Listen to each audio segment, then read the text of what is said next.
The next step is, okay, quick note, side note. I thought I was going to have to remove the power steering pump pulley with the General Motors cars, especially that LSX V6 I just did. Especially with that LSX I just did. I had to remove the power steering pump pulley because there was a bolt behind there, and you couldn't take the power steering pump off without taking the pulley off, and of course you needed to take the power steering pump off when you're replacing an engine. So this one, I thought I was going to have to do that, so I went ahead and I started using this kit right here. And it's got the whole, it's got the installer, which I will need from this kit because I don't have an installer bolt that'll fit that power steering pump. I have GM style ones, but this wasn't working. Like, I couldn't get it to work. And yeah, I know that those are mismatched right now, but they weren't when they were on there. I ended up using this Kent Moore tool that I have. This one here, and it is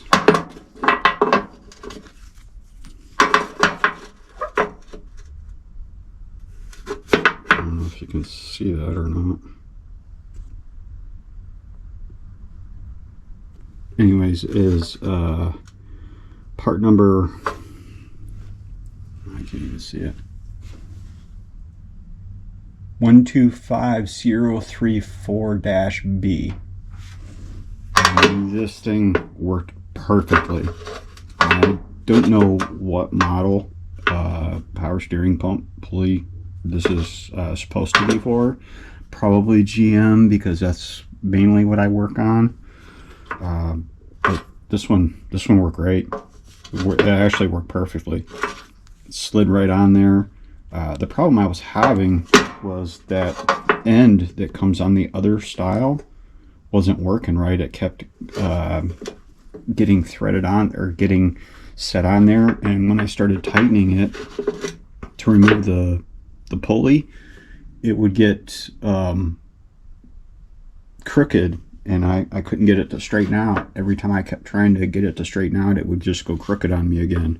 And this one ended up going straight on there and pulled it right off. And then, for those wondering how to remove your harmonic balancer, this tool worked perfectly. And I originally got this for that V6 car. I got this originally for the 3.6 liter Camaro that I changed the engine on. And this is supposed to be specifically for that LS style motor harmonic balancer, and this thing worked perfect. It fit right on there. It went right on there and pulled the harmonic balancer right off, no problem. Maybe it'll work on others, I don't know, but with this harmonic balancer, there's no bolt holes to use like a 3-prong puller, and I already had that one, so I figured I'd give it a shot. I saw somebody online, I forget where, that had it and was using it, and it worked for them. So I am running into an issue. I replaced the oil pump with a milling, which is what the milling timing chain kit actually recommended. Shocker, I know they're recommending their own oil pumps for it, but it made sense. They have a cast iron back plate that doesn't move, because the factory Ford ones are aluminum, and apparently they are known to flex and move under pressure, and these ones are not, which means that you'll have better oil pressure throughout. I went with the stock replacement oil pump, the stock style replacement oil pump. Everything I've read online states that you only need the high volume oil pumps if you're going with a supercharger or turbos or something like that. But normal street driven with performance mods, naturally aspirated, which is what this motor is going to be, the stock oil pump should do just fine. And it's brand new, so it'll be hopefully better than the stock one was. I didn't see any real oiling issues, but it does say that the right side of the blocks are known to suffer the most with the factory Ford oil pumps. So I guess I won't know, till however many miles it takes for it to finally go, but at least it'll have a new oil pump in it to go along with the new chains and everything. I do have one Detroit rocker cam installed already. I did it without using the spring compressor, and I did it by just slowly cracking the caps loose a little bit at a time and slowly worked it loose, and then did the reverse, in the proper torquing order. I did the reverse a little bit at a time, kept hitting so it takes, you do the very center one, 1, 2, then you do the second one, the one right next to it, closer to the back. You do that 3, 4 coming from the bottom, then 5, 6 coming from the bottom, then I believe it's 7, 8, and then the very back one, 9, 10. And then you just keep going that route. And what I would do is, what I did was I would tighten them maybe a quarter turn to not even a full turn, just to feel a little bit of drag on them, and then I would go to the next one. And usually the next one would be loose again, and I would have to spin it with my finger to tighten it, to snug it up. And then I would do the quarter, half turn with the caps, tightening the caps down, and then I just kept going in order for the torque specification until I got them seated, until I got the caps seated. Then I torqued them to 18 inch-pounds, or just shy of 19 inch-pounds. That's one down. Still got to put the cam phaser on, and then I still got to do the passenger side cam yet. I haven't done that side yet. The issue that I'm running into is I did the oil pump without dropping the pan, and I'm having a problem. I can get that oil pickup bolt in. This one is being a bear. There's barely, I don't have super fat fingers. Somebody with fat fingers, there's no way. But I don't have super fat fingers, and I'm having problems getting that bolt to start. If I can get it to start, then I can use a wrench and tighten it and be okay. The problem I'm really running into is it's got loose washers. If it had a connected washer where I could use the washer as, to help apply my finger torque, I could get it to seat. But this thing spins and the head's so small on the bolt that I'm having, I have to do it like this, trying to tighten it to get it started, and it's not easy. But just wanted to update and show you where I am. I don't have any real way to set the camera up good where you can actually watch me, and I've been swearing like a sailor through most of it for various reasons. Not really engine reasons, just general shop talk. But I'm going to get back at it, and I'm going to see if I can get that started, get that bolt started, and then hopefully, I'm trying to avoid dropping the pan down because then I have to replace the gasket, and this way I don't have to replace the gasket if I leave it on there, because to replace the oil pump gasket or the oil pan gasket, to replace the oil pan gasket, I'd have to drop the pan. Then you have to try to snake the gasket without getting it in the oil, and it's just a pain. And then especially seeing as it looks like there's a lot of clearance, but there isn't. There's only about between the I think the steering rack down there and the oil pan, there's only maybe an inch. So it'll only drop it an inch, which would give me plenty to put that bolt in, but not enough to put a new gasket on, because you have to go around the oil pickup and all that stuff, and there's just no way that you could do it. I'm sure you could do it, remove the bolts for the motor mounts and just jack the motor up, but whole other can of worms at that point. So I'm gonna keep working at it. I got the bolt out, so if I can get it out, I can get it back in. It's just gonna take me being a contortionist to try to get it in there. Wish me luck. Okay, I don't know if you can see or not, but I got that bolt in.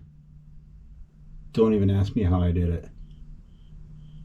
I think I held my tongue the right way. It wasn't easy, but I did get it, and I didn't have to drop the pan to do it. And I didn't drop the bolt in the oil pan either. So it's not tight yet, but I've got a good start on it. I'm only getting like maybe a quarter of a turn on it, if that, to tighten it up. So it's going to take a minute to get it tight, but I got it. Success. What's that TV show guy used to say? When a plan comes together.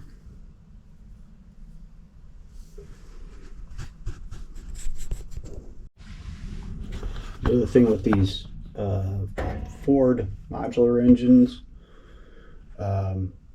do not use the pump bolts to draw the pump on. That pump, if you have the impeller set right on the crank, it should slide right up and touch the block, no problem. There should be no drawing anything in. It should move on that shaft really easy, and you should have some of that shoulder right there poking out through the front of the oil pump. And it's going to take you some maneuvering. There's two flat spots on the crank, and there's ears on the impeller inside this oil pump, and those ears have to set on top of those flat spots on either side. So you're going to have to try and get it to be lined up, and then you're going to think you have it lined up and it's not going to be lined up. So you're going to have to kind of wiggle it and jiggle it a little bit and kind of spin it back and forth. And then if you've got your ears close to those flat spots, it will eventually find its way on there. It might take you a minute to do, but do not use those bolts to draw the pump on, because what you'll do is you'll just break your pump, and then you just cost yourself, $160 to $200 depending on where you shopped, and that's not something you want to do. And they don't cover that with warranty. You just have to eat that. So make sure you get that thing slid on there good, and you see that flange on your crank pop through there, and then You'll know it when it goes on there. It'll slide right in there, right where it needs to be. And then I also have both my bolts in, and they're nice and tight. I'm sure there's people out there that would have just, well, one bolt's fine. No, not me. It's got to have both them bolts in there. It came out there. It's got to go in that way. Okay, on to the next step. I think I'm going to do my next cam, and then I'm going to do the phasers and the chain and all that. Okay, I got my timing chain all installed.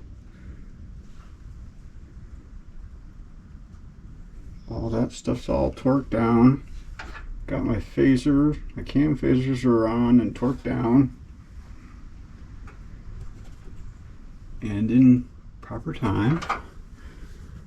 Can't see the other side because I've already put that spacer wheel on. All that stuff's all torqued.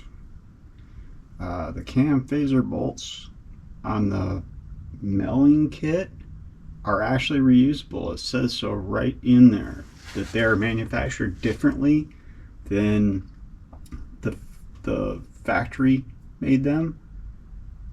So you can actually reuse those at some point if you need to.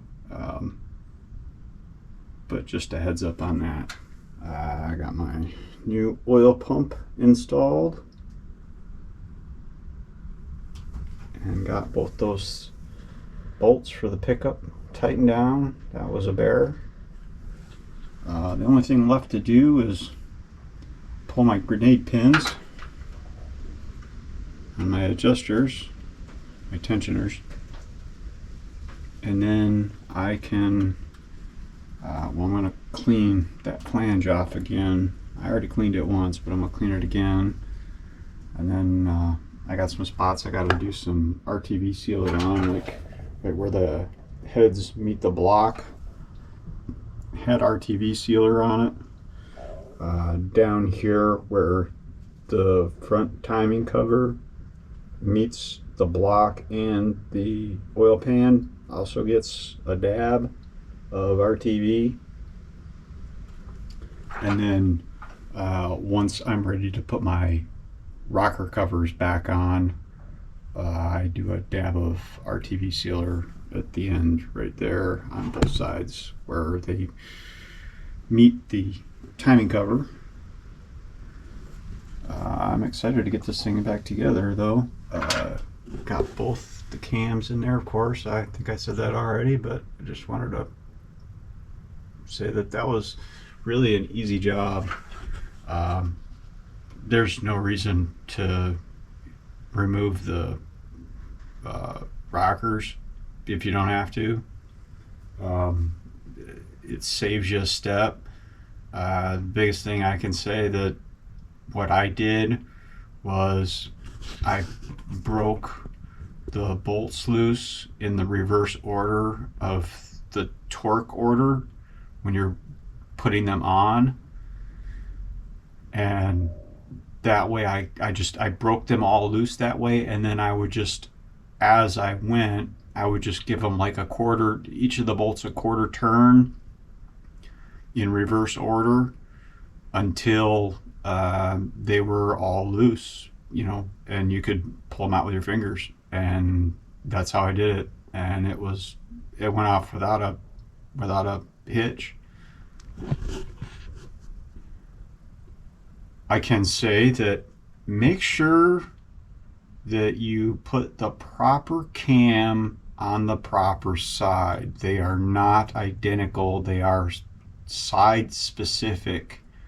Ask me how I know. I discovered that on accident when I was online and went, oh, yeah, I should probably check that. So luckily I checked it, and I'd already torqued this side down, the driver's side down, and discovered that I had the right side cam on the left side. So I had to pull this cam back off again, which made me nervous, even though I was really careful with loosening the cam caps up. It made me nervous because you can you know, if you're not careful, you can break your cam. And these things are about 500 bucks a pop, so I didn't want to break them. But luckily, no problems. So I took this cam, I took the wrong cam off, put it on the right, then removed the right side cam, stock cam, and then swapped them over, put the proper cam on the proper side, and then that's how I had to do it. So I'm ready to pull the grenade pins here, and then I'll clean up the flange again. One thing I can say is, you know, I cleaned up the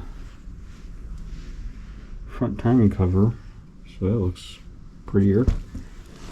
But one thing I can say is, on this would be the driver's side. The driver's side one seemed to be a little on the long side as far as gaskets went. I don't know why that was.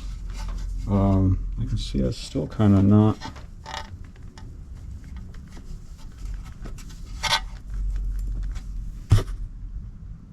I can see that it's still kind of not right. Center went on there, no problem. And the passenger side went on there, no problem. This one was a little bit on the long side for me. But just an update. So I'm getting ready to, these things are all where they're supposed to be.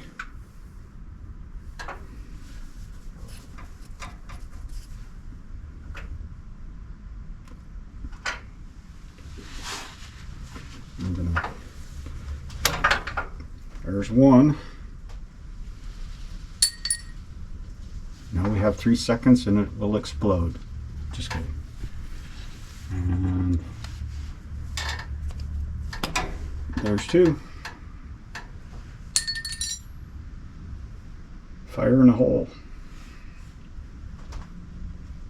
So I'm gonna clean up the flange again. I got some solvents I'm gonna use to clean it up real good, so get a good seal. Put the RTV sealer in the spots that I need to, and get the front cover back on. Making progress. So once the cover is back on, then I can put, I think I'm going to do the intake manifold, then the covers. But I'm going to have to look at that and make sure that that would work. I watched in the instructions on the video for installing the intake manifold that you're supposed to bend this ear up, but then it said you got to drill it out, so I may have to take that off and drill that out for I'll have to watch the video again, but for something. Other than that, I've got brand new gaskets for the rocker covers and or the cam covers, and yep, making progress. Well, this is the progress so far. Got the front timing covers on. I got my underdrive pulleys on. Still got to do power steering pump. That's got to be done yet. Well, I replaced all the pulleys except this one. I missed this one. I was not in the garage when I ordered them, and I thought there was only one smooth pulley, and there turns out there's 2. So I picked the best of the 2 that I had left over, and this one seems like it's got a good bearing in it still, so we'll go with that. If I have to change it later, I'll change it. It won't be that hard. But also got both my cam covers on now. They're not perfect, but a little bit of elbow grease and a I think $10 with tax, give or take, $10 and something with tax. I have some valve covers that actually look pretty good, I think.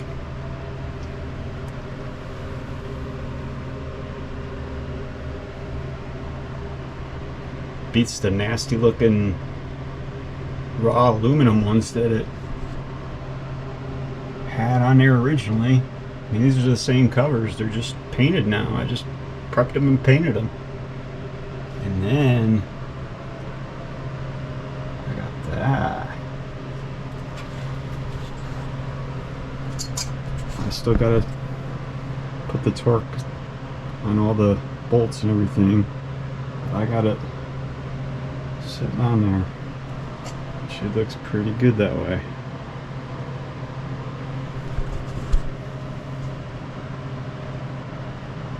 I think she looks pretty good this way.